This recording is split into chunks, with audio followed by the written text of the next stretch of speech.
आप सभी का स्वागत है एक बार फिर से बिब्लिकल न्यूमरोलॉजी के अंदर। मैं रेवरेंड डॉक्टर बिनी जॉन जो कि एक अंकशास्त्री के रूप में कार्य कर रहा हूं और परमेश्वर के उस भेद को खंगालने की कोशिश है जो परमेश्वर ने अंकों के रूप में बाइबल के अंदर समाया हुआ है और आप लोगों तक उस ज्ञान को, उस अध्ययन को पहुंचाने के लिए मैं आपके समक्ष हूं। और हमने पिछली वीडियो में बहुत सारी बातों को सीखा है, 1 से लेकर के 9 तक, 0 को और फिर 40 अंक पर हमने चर्चा की। लेकिन आज बाइबल के बहुत ही महत्वपूर्ण अंक पर हम चर्चा करने जा रहे हैं जो हम कह सकते हैं कि ये पूर्णता का अंक है, अधिकार का अंक है, परमेश्वर की सत्ता या सरकार का अंक कह सकते हैं, या योजना या भविष्य के लिए योजना और मानव जीवन के लिए परमेश्वर की योजना क्या है, उससे जुड़ा हुआ ये अंक है बाइबल के अंदर। हम इसका अध्ययन करेंगे कि ये किस तरीके से मानव जीवन से जुड़ा है और मानव जीवन के लिए परमेश्वर ने क्या योजनाएं बनाई और इस अंक को कितना प्रभावी है ना बाइबल के अंदर किया है और कितना है ना प्रभाव इस अंक का बाइबल के अंदर है, आप इसको देखने पाएंगे क्योंकि सारा कुछ इन्हीं अंकों में छुपा है, परमेश्वर के गूढ़ और रहस्य की बातें। तो आज हम ना आइए चर्चा करते हैं और चर्चा करेंगे बाइबल में अंक 12 की, जो मानव जीवन के लिए परमेश्वर की योजना है भविष्य के लिए और हर तरीके की योजना जो मनुष्य से ही जुड़ी है। बाइबल में जितनी भी संख्याएं सबका प्रतीकात्मक अर्थ है और उनका महत्व है और कोई भी संख्या व्यर्थ में नहीं है। और जब हम खोज करते हुए वक्त इसको पाते हैं तो 12 जो है पवित्र शास्त्र में सबसे प्रमुख संख्याओं में से एक पाई जाती है। 3 और 40 जैसी संख्याओं के बीच में 12 जो संख्या है ये बहुत ही ज़्यादा महत्वपूर्ण होती है और नए नियम में और पुराने नियम में दोनों में ये दिखाई देती है। और ये जो है हमारे विचारों को अवश्य परमेश्वर के प्रति बदल देगी और परमेश्वर से और अधिक प्रेम करने के लिए प्रेरित करेगी, क्योंकि ये जो तथ्य हैं ये आप ही के समक्ष जो आप पढ़ चुके हैं, सुन चुके हैं, लेकिन कभी उस पर ना गौर नहीं किया, कभी चिंतन या मनन नहीं किया, उसी से संबंधित है।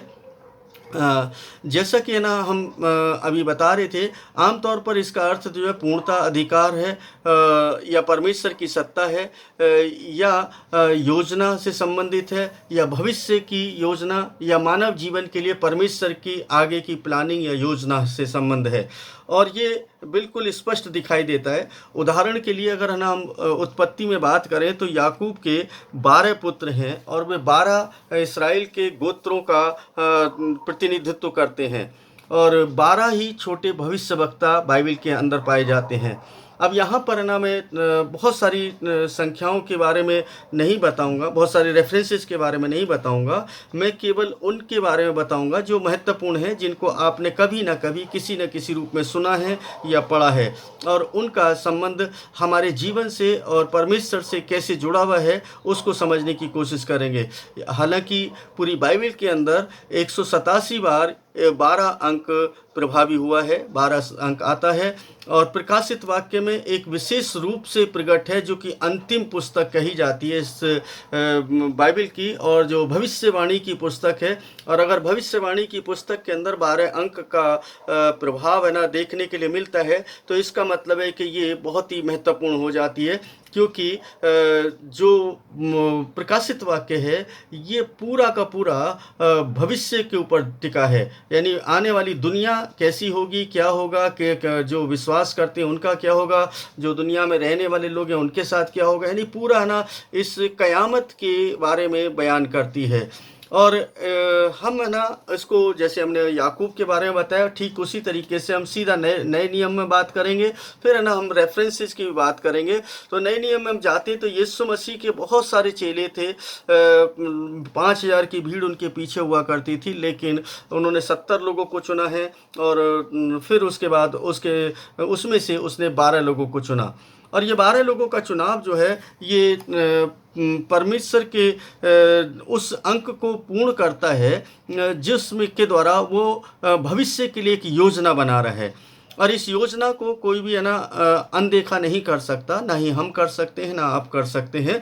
और जब एक शिष्य ने, एक चेले ने परमेश्वर के विरुद्ध जो षड्यंत्र रचा और उसके तहत उसने अपने आप को आत्मग्लानि में आत्महत्या कर ली, यहूदा ने, तब है ना 11 चेले रह गए। तो प्रेरितों के काम के अंदर हम है ना पहले अध्याय के अंदर पाते हैं, और ये चेले, सारे चेले मिलकर के एक बात को बोलते हैं, आओ हम उस संख्या को पूरा कर लें जो प्रभु ने बना करके दी थी। अर्थात वो 12 के 12 हम फिर से है ना अपनी काउंटिंग में ले आएँ, अपनी गिनती में ले आएँ। और इस तरीके से देखते हैं कि यीशु मसीह के 11 चेले जो रह गए थे, उन्होंने पर्ची डाली और मथिया के नाम एक पर्ची निकलती है, और वो 12 चेलों के साथ वो गिना जाता है। और इस तरीके से अगर हम देखें तो ये परमेश्वर ने जो कुछ है ना इस जीवन में किया है और इस संसार के अंदर किया है, वो सब 12 अंक के ही अधीन है ना इर्द गिर्द घूमता नजर आता है। और इसको हम देखेंगे कि वो हमारे जीवन से क्यों जुड़ा हुआ है, इसको भी हम देखेंगे। क्योंकि अगर ये 12 अंक ही नहीं होता तो शायद आज हम है ना परमेश्वर को उस तरीके से नहीं जान सकते थे, क्योंकि 12 का अंक बहुत ही प्रभावी है। और यीशु मसीह के पास एक स्त्री आती है, वहाँ पर है ना हम देखते हैं कि वो 12 वर्ष से लहू बहने की बीमारी से पीड़ित है, जबकि उसका वहाँ पर 12 वर्ष का जिक्र करने का कोई मतलब नहीं था, लेकिन फिर भी वहाँ पर जिक्र किया गया है। और हम अक्सर है ना इसको देखते हैं, 12 जो है अक्सर है ना जो है बुरे की तुलना में कुछ अच्छा प्रतिनिधित्व भी करता है, कभी कभी अच्छा करता है, कभी कभी बुरा भी प्रतीत होता है। दोनों ही चीज़ें इसके अंदर समाई हुई हैं। वो कैसे हैं उससे हम आगे चलेंगे तब हमें समझ में आएगा। हमने है ना शुरुआत में बात की थी कि याकूब के 12 पुत्र थे। उत्पत्ति 49 के अंदर हम देख सकते हैं कि याकूब के 12 पुत्र हैं, और जो 12 के 12 पुत्र हैं वो 12 कबीले के सरदार बनते हैं। और परमेश्वर की उस योजना को पूरा करने के लिए, उस भविष्य में जो योजना बनने जा रही है, भविष्य में जो परमेश्वर करने जा रहा है, उसका एक विशेष अंग बने ये 12 कबीले। और इसके इतना ही नहीं है, बल्कि हिब्रू संस्कृति के अंदर 12 जो है बहुत ही गहरा मतलब निकल करके आता है इसका, और इसको पूर्णता या संपूर्णता का अंक बोलते हैं हिब्रू संस्कृति के अंदर, क्योंकि उसका महत्व बहुत ही अधिक बढ़ जाता है। मैं जब है ना 6 दिन की बात करते हैं, उसके 7 दिन के बगैर 6 दिन काउंट करना बिल्कुल होगा, क्योंकि 7 दिन के बाद 7 दिन का ही सप्ताह होता है। ठीक उसी तरीके से एक संख्या है ना बाइबल के अंदर ना प्रदर्शित होती है, दिखाई देती है, जो कि प्रकाशित वाक्य के अंदर है। और प्रकाशित वाक्य के अंदर जब हम देखते हैं प्रकाशित वाक्य 7 के अंदर, तो वहाँ पर जो बचाई हुई आत्माओं का जिक्र किया है, वहाँ 1,44,000 आत्माओं का जिक्र किया है कि 1,44,000 बचाए जाएंगे। और हम इसको देख सकते हैं कि 10 के घन में है, ये गुणक में है, और 12 को 12 से ही मल्टीप्लाई करने पर 12 में 144, अर्थात इस्राएल की हर एक गोत्र से 12 हज़ार। अब देखिए यहाँ पर है ना इस संख्या को देने का कोई मतलब नहीं निकल रहा था, लेकिन इसका मतलब है कुछ इंडिकेशन है। इसके साथ साथ बहुत कुछ है ना बाइबल के अंदर हम पाते हैं, और बहुत कुछ हम देखते हैं जो हमें समझ में आता है। अगर मैं एक व्यक्ति की बात करूं, क्योंकि जब नूह की बात कर रहे थे, हम पिछले वीडियो में नूह की बात कर रहे थे, तो नूह 912 वर्ष तक जीवित रहा। नूह जो है 912 वर्ष तक जीवित रहा। अब है ना हर एक की उम्र का ना वहाँ पर जिक्र किया गया है, तो ना भूलें, क्योंकि नूह के बाद सेत से ही हमारा सब कुछ है ना इसराइल का वो चला है, क्योंकि सेमेटिक लैंग्वेज यहीं से कहलाई जाती है। हिब्रू है, चाहे वो ग्रीक है, चाहे अरामिक है, ये सारी की सारी लैंग्वेजेज वहीं से निकल करके आती है, सेमेटिक लैंग्वेज कहलाती है। 912 को अगर प्लस कर दिया जाए तो 9 + 1 + 2 तो इजिकल टू 12 हो जाता है, यानी कि 12 ही निकल करके आता है। इसकी जो संख्या है वो 12 ही नजर आती है। यीशु ने जब पहली बार प्रचार कार्य शुरू किया मंदिर के अंदर, तो तो 12 बजे थे, वो 12 बजे के लगभग, यानी दोपहर 12 बजे के करीब, और उसने 12 वर्ष की उम्र में ही प्रचार कार्य को शुरू किया। हालांकि है ना, हम उसकी सेवा को 30 साल की उम्र में है ना देखते हैं और पढ़ते हैं कि 30 साल की उम्र में, क्योंकि इतिहास बताता है कि 30 साल की उम्र में किया। लेकिन पहला प्रचार जब वो बालक ही थे, 12 वर्ष के थे, तब उन्होंने धार्मिक नेताओं से उनको बात करते हुए देखा है। हम है ना इसके अलावा ना, क्योंकि लूका रचित सुसमाचार के अंदर आप इसको देख सकते हैं, तो आपको नजर आएगा।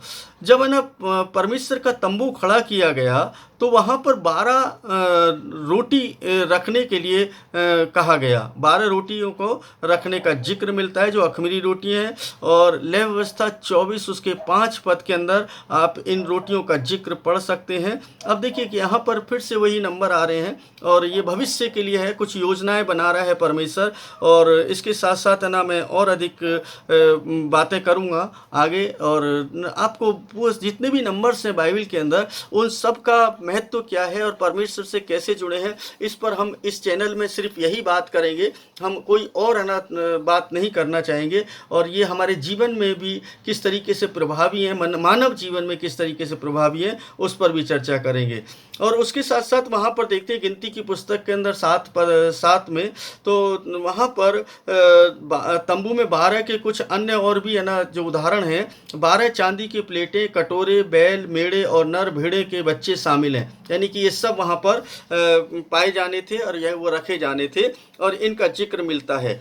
इसके साथ साथ इतना ही नहीं, याकूब ने 12 हाकिमों को, 12 अधिपतियों को ठहराया, जो मतलब लोगों के ऊपर है ना 12 अधिपतियों को ठहराया। और ये है ना एक और है ना बात मिलती है कि उसने 12 ही क्यों, वो 10 भी कर सकते थे, 4 भी। इसका मतलब क्या है, भविष्य के लिए कुछ योजनाएं परमेश्वर वो इस अंक के थ्रू है ना बताना चाहता था, और उसने 12 को ही किया। याकूब जो है इब्राहिम का एकमात्र वंशज नहीं है। हम कहते हैं कि याकूब ही खाली अकेला वंशज है, हम याकूब की बात कर रहे हैं जिसके पास 12 बेटे हैं, वो नहीं है, बल्कि एक जनजाति और है। इब्राहिम का पुत्र जो इस्माइल है, जो पहला है ना पहलौठा कहलाता है, हाजरा से है, और क्योंकि हाजरा से उसने जन्म लिया, उसके वंश से भी 12 ही हाकिम निकले, 12 कबीले निकले। उत्पत्ति 17 के अंदर आप इसको पढ़ सकते हैं। उसके 12 जो बेटे हैं उनका नाम दिया गया है, और इस तरीके से आप देखेंगे 12 जनजातियों का जिक्र वहाँ पर मिलता है। और ये इस्राएल के जीवन में, इस्राएल के राष्ट्र के निर्माण तक इन्होंने बहुत बड़ी भूमिका निभाई है। अगर मान लो वो 12 कबीले नहीं होते, तो शायद वो इतिहास नहीं लिखा जाता जो बाइबल का इतिहास आज है, क्योंकि परमेश्वर ने उनको 12 को वहाँ पर रखा ताकि परमेश्वर एक महिमा में है ना इतिहास को तैयार करे और लोगों को खड़ा करे। अगर वो नहीं होते तो विरोध नहीं होता। वो 12 कबीले ही थे जो है ना विरोध करने वाले थे, 12 कबीले के ही लोग थे और कोई नहीं था। तो इसका मतलब हुआ कि परमेश्वर ने 12 अंक को एक भविष्य की योजना के साथ जोड़ दिया है, और उस योजना में वो है ना काम कर रहा है। और जब है ना हम देखते हैं जब इस्राएली लोग मरुभूमि में फिरते थे, उनके पास 12 भेदिए ही थे, 12 है ना जासूस थे, जो है ना उस देश का पता लगाने के लिए गए। 12 जासूसों को भेजा गया। गिनती की पुस्तक उसके 13 के 1 से 16 में आप पढ़ सकते हैं। मैं थोड़ा सा शॉर्ट भी करता हूँ कई बार है ना, क्योंकि वीडियो है ना लंबी हो जाती है, और जितना हो सकता है मैं उतना आपको देने की कोशिश करता हूँ, क्योंकि समस्त तो नहीं दे सकता, लेकिन कुछ बातें तो आपको मिली जाएंगी। इसके साथ साथ मैं बीच में ही एक रिक्वेस्ट कर लेता हूं, आप चैनल को सब्सक्राइब जरूर कर लें, ताकि मैं जब भी कोई नई वीडियो डालूं आपको अवश्य मिल जाए। नबूकदनेस्सर राजा ने जो स्वप्न देखा, उसका ठीक 12 महीने के बाद ही रिजल्ट आया, मतलब 12 महीने के बाद ही वो पूरा हुआ। 12 महीने पहले उसने देखा, और 12 महीने के बाद उसने उस जो स्वप्न है उसका प्रतिफल पाया। दानियल 4 के अंदर आप उसको देख सकते हैं। और जब है ना 12 गोत्र युद्ध में आए, जब मिधानियों से लड़ने के लिए 12,000 पुरुष को बुलाया गया, तो 12,000 लोग थे। गिनती की पुस्तक में आप इसको देख सकते हैं 31 के अंदर। और ऐसा है कि यह संख्या 12,000 बिल्कुल भी नहीं हो सकती, मैं नहीं मानता इसको, ज़्यादा हो सकती है, लेकिन फिर भी 12,000 ही दिया है। संकेत है जो यहोवा के अधिकार या सत्ता को दिखाता है यहाँ पर, और भविष्य की योजना को तैयार कर रहा है। एक और है ना उदाहरण लेंगे हम, और वो उदाहरण है यीशु मसीह ने जो 5,000 लोगों को खिलाया, उसमें से जो बचे हुए टुकड़े थे वो 12 टोकरियों का जिक्र किया गया है। मतलब काउंटिंग यहाँ पर आप देखें कि काउंटिंग है ना पूरी है 12 की 12, यहाँ पर कम ज़्यादा की बात नहीं हो रही है। और हालांकि जब 4,000 को खिलाया तो वहाँ पर एक अलग संख्या है, उसका भी एक अलग महत्व है, हर संख्या का एक अलग महत्व है। ए नगर में जो है 12,000 लोग मारे गए, आप यहोशू 8 के अंदर है ना आप देख सकते हैं। और ये है ना 12,000 की संख्या ही क्यों दी, करेक्ट ना 12,000 है, लेकिन हो सकता है कम ज़्यादा हो। सुलेमान राजा ने 12 राज्यपालों की नियुक्ति की, अधिपतियों की या अधिकारियों की नियुक्ति की। और 12 जो है इस सरकार में भी है ना दिखाई देता है, सत्ता में दिखाई देता है। एलिसा 12 बैलों के साथ खेत जोत रहा था जब है ना परमेश्वर ने उसको अपनी सेवा के लिए बुलाया। और 12 पुजारियों का चुना जाना ये परमेश्वर के वचन के अनुसार था, जो है ना एजरा नबी की पुस्तक के अंदर आप इसको पढ़ सकते हैं। मैं थोड़ा सा ना इसको शॉर्ट इसलिए करता हूँ क्योंकि ज़्यादा लंबी वीडियो ना तो आप सुनते हैं क्योंकि आपके पास समय नहीं होता, लेकिन अगर समय निकाल करके सुनेंगे तो अवश्य आपको आनंद आएगा और अवश्य आप परमेश्वर के वचन को और परमेश्वर की योजनाओं को जो भविष्य के लिए हैं उनको अवश्य समझने पाएंगे और परमेश्वर से और अधिक प्रेम करने पाएंगे। प्रकाशित वाक्य में एक वृक्ष के जिक्र मिलता है जो 12 महीने फलने वाला वृक्ष है। अब देखिए वहाँ पर वृक्ष की क्या ज़रूरत है, लेकिन एक इंडिकेशन है वहाँ पर, कुछ भी हो परमेश्वर को बिना इंडिकेशन के कोई भी काम नहीं करता है। परमेश्वर जो भी कुछ करता है वो बता करके करना चाहता है और वो कहता है कि है ना देखो मैं ये काम करने जा रहा हूँ, आप उसको समझ सकते हो तो समझ लें। परमेश्वर के वचन कहता है कि है ना जो ज्ञान रखते हैं वही लोग समझ पाएंगे, और जो ज्ञान नहीं रखते वो व्यर्थ की बातों में शब्दों पर तर्क वितर्क करेंगे। बाइबल में ये लिखा है, परमेश्वर का वचन तो ऐसा कहता है ऐसा कहता है, लेकिन तथ्यों पर कभी भी नहीं जाते वो लोग और तथ्यों से परे रहते हैं। और जब तथ्यों पर बात करते हैं तो परमेश्वर से और अधिक प्रेम करने लगते हैं। तो यहाँ पर हम देखते हैं कि वो प्रकाशित वाक्य के अंदर जीवन का वृक्ष है और उसके अंदर 12 फल हैं और 12 के 12 जो हैं फल हैं वो 12 महीने तक 12 तरीके की ही फल फलेंगे। ये बड़ी अद्भुत सी बात है कि ना परमेश्वर वहाँ पर उस वृक्ष की बात कर रहे हैं और वो फल फलेंगे। लेकिन एक इसके साथ साथ एक चीज़ और बता दूं कि हम बाइबल के अंदर ये भी पढ़ते हैं कि ना तो वहाँ भूख है ना प्यास है ना कुछ है, सब वहाँ किसी चीज़ की ज़रूरत नहीं होगी। तो फिर यहाँ वृक्ष का क्यों ना जिक्र किया है, ये एक ना रहस्य की बात है और इस रहस्य पर भी ना आने वाले समय में पर्दा खोलने की कोशिश करेंगे प्रभु से पा करके। जो प्रभु हमें देगा उतना तो बता ही सकते हैं। हालांकि बहुत सारे लोगों ने इस पर ना अपने अपनी टिप्पणियां अपने अपने विचार रखे हैं और जो भी है मैं है ना इसके साथ साथ है ना मैं और भी देखता हूँ कि ये 12 वर्ष तक है ना ये अनंत काल के लिए है। अनंत काल के लिए परमेश्वर एक सत्ता को ना स्थापित करना चाहता है और उस सत्ता में 12 अंक बहुत प्रभावी है भविष्य के लिए। और मैं यहाँ पर अभी समाप्ति की तरफ हूँ तो इसको मैं आपको बता देता हूँ कि वो क्यों हैं। क्योंकि जब हम प्रकाशित वाक्य के अंदर पढ़ते हैं नई यरूशलेम का जिक्र पढ़ते हैं, ये परमेश्वर एक नई यरूशलेम का निर्माण कर रहा है, एक नई है ना नई क्या बोलते हैं सियोन का क्या सियोन है यरूशलेम का निर्माण कर रहा है। सॉरी है ना कई बार अटक जाते हैं तो उसके लिए क्षमा चाहते हैं। और यहाँ पर हम देखते हैं कि उस नई यरूशलेम के अंदर कुछ खास बातें हैं जो 12 अंक से जुड़ी हुई हैं। नंबर 1 उसके 12 फाटक हैं। नंबर 2 12 स्वर्गदूत हैं वहाँ पर। नंबर 3 12 गोत्रों के नाम हर एक फाटक पर लिखे गए हैं। यानी 12 आप देखिए कितना प्रभावी है उस अंक, उसके अंदर ये भविष्य के लिए योजना है। मैंने इसीलिए कहा कि ये जो अंक है ये भविष्य की योजनाओं में शामिल है परमेश्वर की। परमेश्वर इस अंक के तहत भविष्य के लिए कुछ योजनाएं तैयार कर रहा है। पूर्व में 3 फाटक, पश्चिम में 3 फाटक, उत्तर में 3 फाटक, दक्षिण में 3 फाटक, इस तरीके से चारों दिशाओं में वो जो 3-3 फाटक है सारे मिला करके 12 आना हो जाते हैं। और 12 के 12 फाटकों पर 12 ही क्या है, 12 गोत्रों के नाम लिखे हैं। अब 12 स्वर्गदूतों का भी वहां पर जिक्र दिया है कि 12 स्वर्गदूत हैं वहां पर। 12 शहर पनाह की नींव है, यानी जो पूरी है ना उस यरूशलेम को, नए यरूशलेम को जो परमेश्वर बना रहा, 12 जगह पर नींव रखी।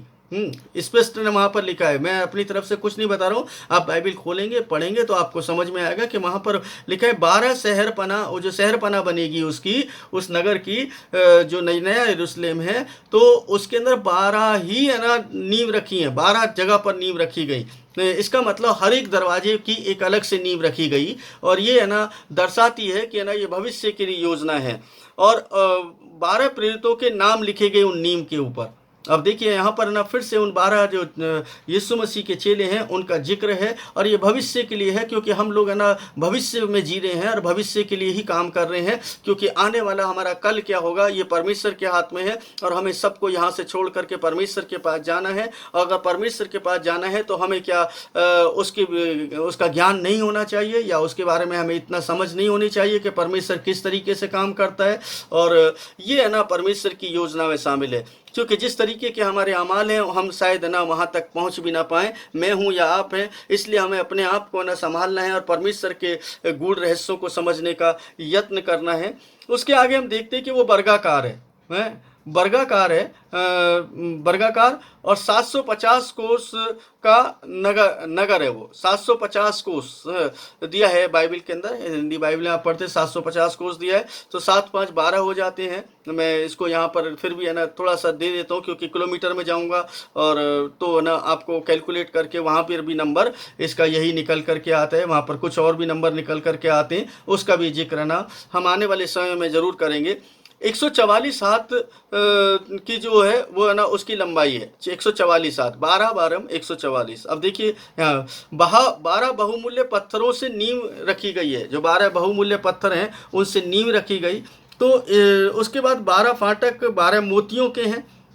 मतलब देखिए यहाँ पर फिर से 12 अंक है। अब ये भविष्य के लिए योजना है परमेश्वर की, मैंने इसलिए कहा कि भविष्य की योजना में शामिल है। परमेश्वर भविष्य के, हमारे भविष्य की योजनाओं को बना रहा है। वो क्या कर रहा है, वो किसके लिए कर रहा है। सबसे बड़ी बात है परमेश्वर कर किसके लिए रहा है, मेरे और आपके लिए, मानव जाति के लिए, मनुष्य के लिए, आदम के लिए, जिसको उसने बनाया है उसी के लिए तो बना रहा है वो। तो ये जितनी भी योजनाएं हैं, जितने भी अंकों के साथ वो है ना काम कर रहा है, वो मनुष्य के लिए कर रहा है। इसको समझना बहुत ज़रूरी है, अन्यथा हम लोग व्यर्थ की बातें ही समझेंगे और व्यर्थ के विचारों में खोए रहेंगे।